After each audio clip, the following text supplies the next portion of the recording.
Let me say it again. What we're saved from, in biblical terms of salvation, is God Himself. God is the one who saves us through His Son, but He sends His Son to save us from Him. Because the worst catastrophe from which anyone could ever be rescued is from the wrath of Almighty God. Unless you repent, you will all likewise perish. You know what the message we get now from the television preachers and even from the preachers in their pulpits on Sunday morning? I hear this. Tell me if you've heard this. The preacher stands up and he says,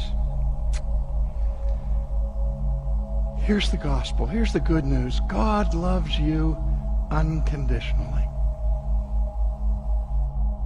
Now, you're an unbeliever. You're a pagan. You don't want to have God in your thinking. You have no fear of God whatsoever. Your whole life is committed to idols. And this Christian minister just told you, God loves you unconditionally. What do you hear? I don't have to do anything. This is Mr. Rogers' neighborhood. He likes me just the way I am. You know, when I read the book, it says God abhors the evildoer. Oh, yes, the evil, unrepentant person enjoys the beneficent love of God and the benevolent love of God, but the redemptive love of God is so far from him he can't imagine where it is. But who's worried about salvation if God loves you unconditionally?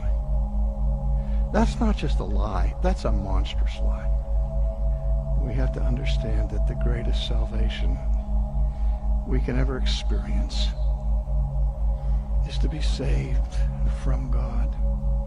So where we deserve wrath, we get mercy. And where we deserve judgment, we get grace.